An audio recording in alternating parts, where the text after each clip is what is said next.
안녕하세요. 까치살모입니다.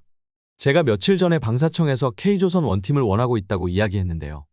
드디어 하나오션과 HD 현대가 방사청의 요구에 화답을 했습니다.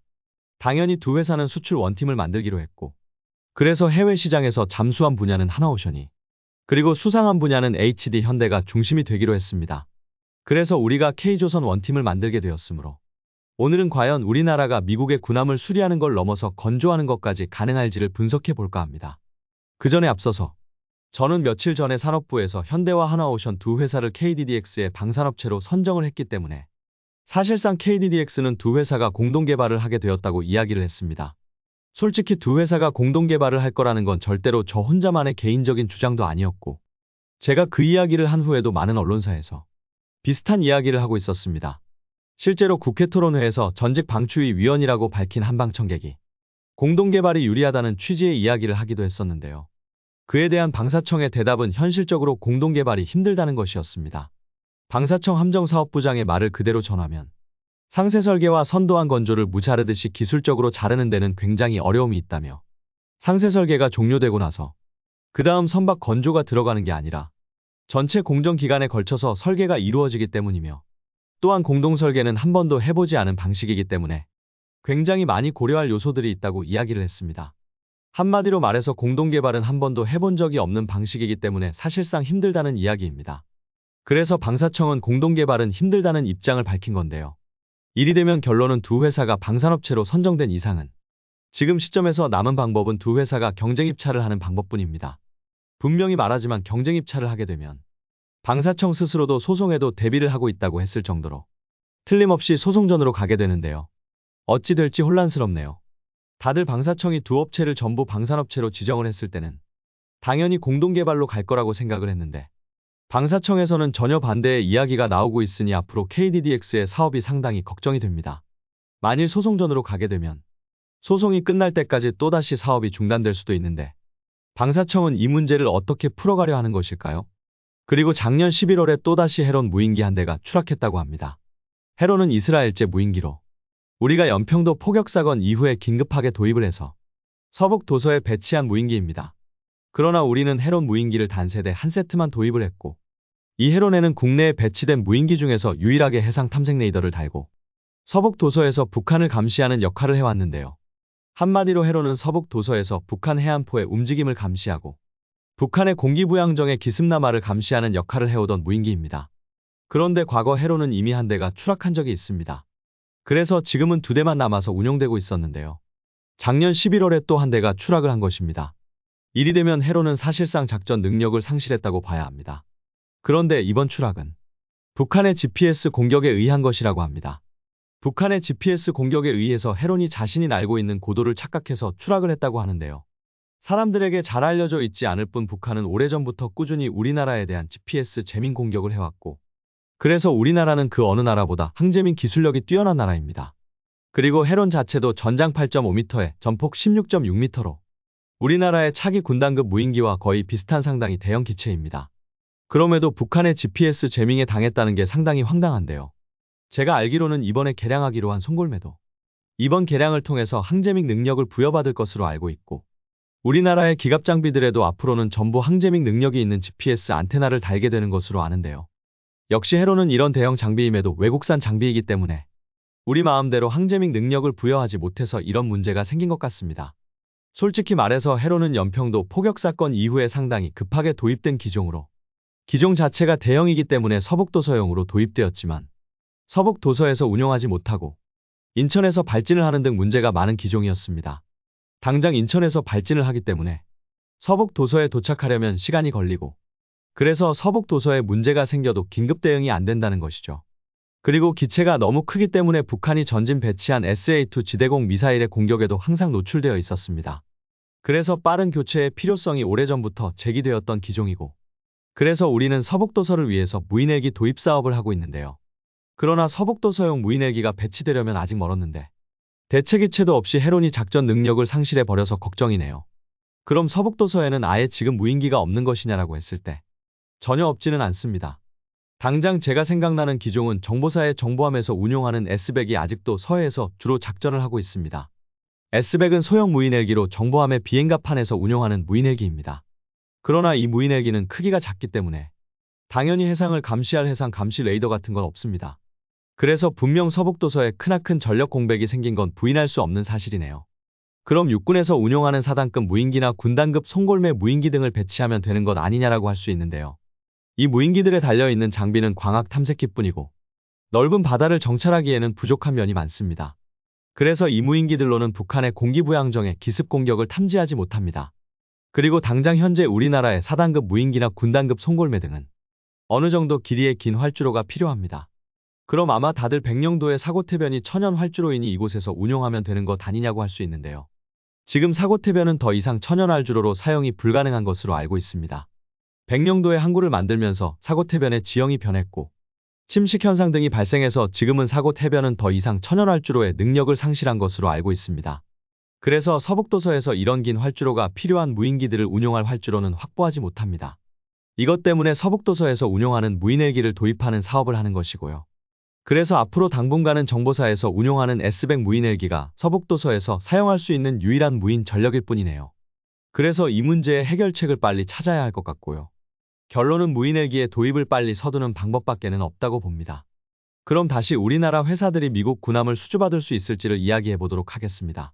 저번에 저는 방사청에서 K조선 원팀을 원한다는 이야기를 한 바가 있는데요.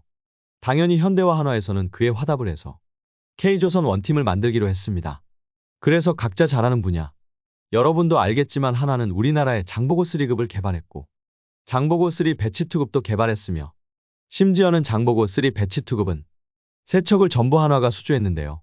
그래서 누가 뭐라고 해도 잠수함 분야에서는 한화가 더 앞서가고 있습니다. 그에 반해서 현대는 수상함 분야에서 앞서가고 있는데요. 현대는 인천급과 충남급을 개발했고 심지어는 정조대왕급은 세 척을 전부 수주를 해서 단연 수상함 분야에서는 현대가 더 앞서고 있습니다.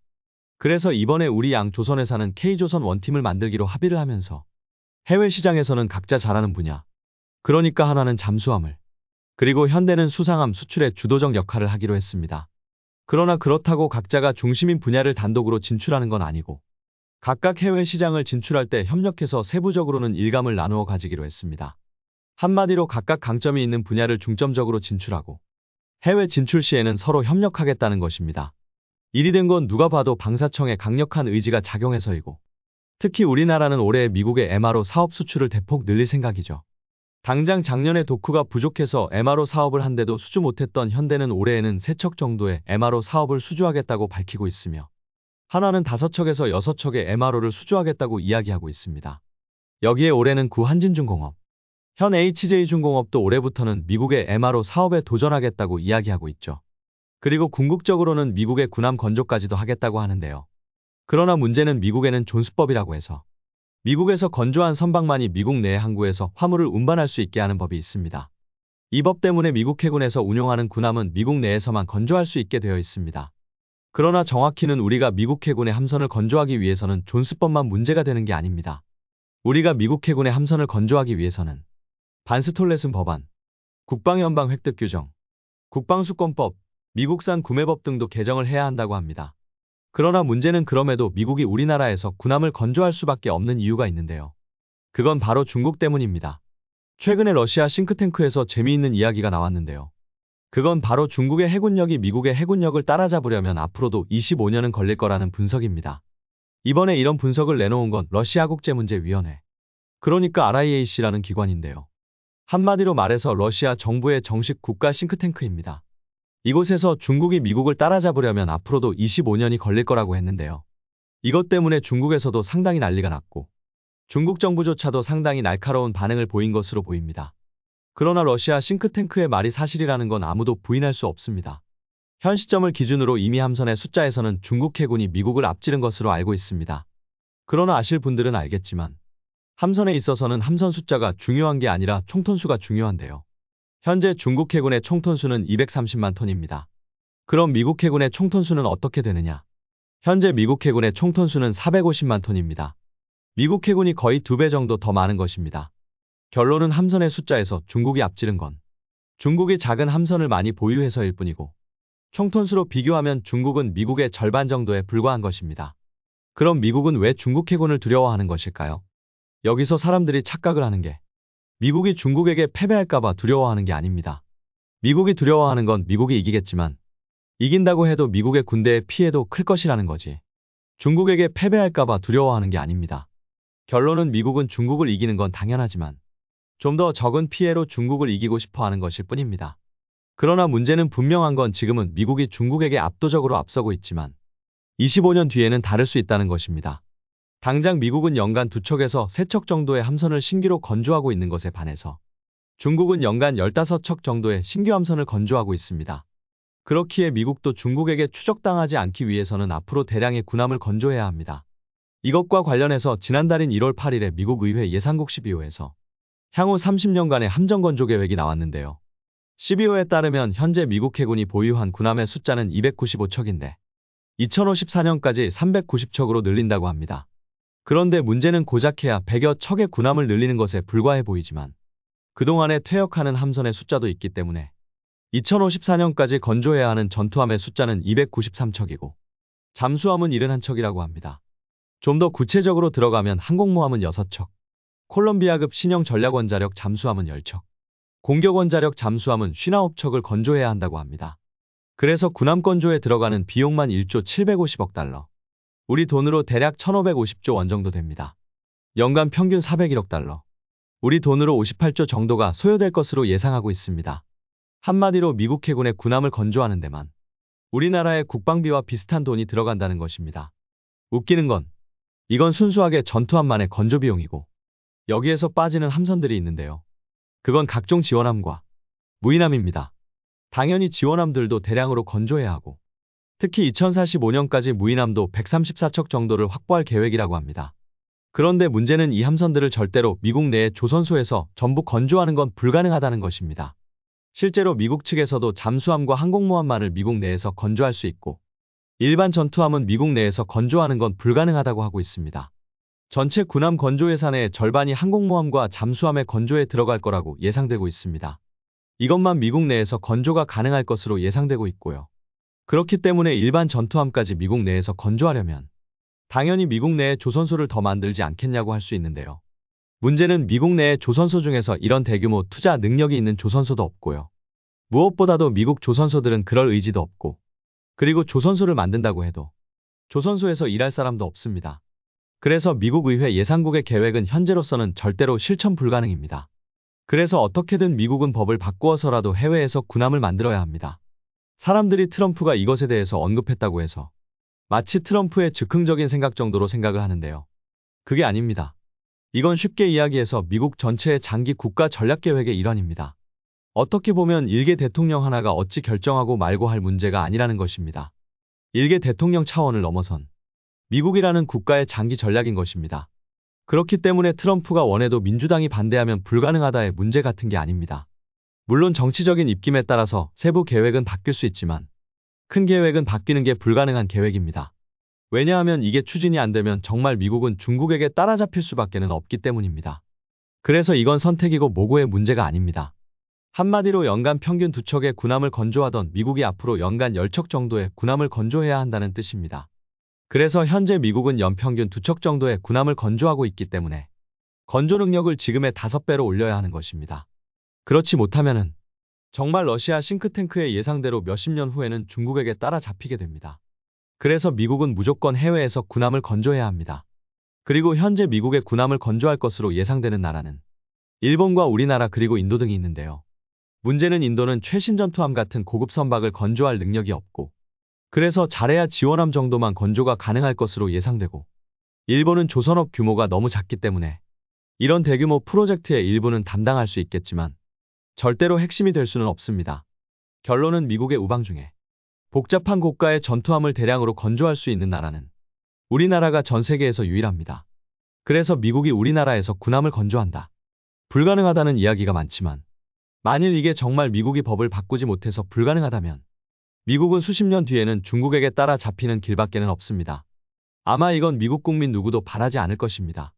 그렇기 때문에 그 시기의 문제일 뿐이지 미국은 어떤 식으로든 우리나라에서 군함을 건조해야 합니다.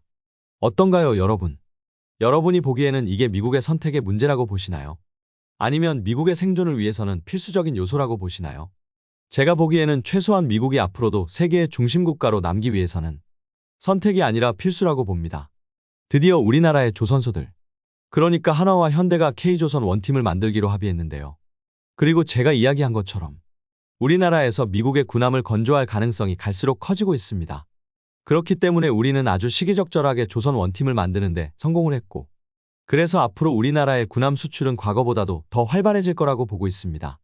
여러분이 보기에는 앞으로 우리나라는 군함을 많이 수출할 수 있을 것 같은가요? 이상 영상 봐주셔서 감사합니다.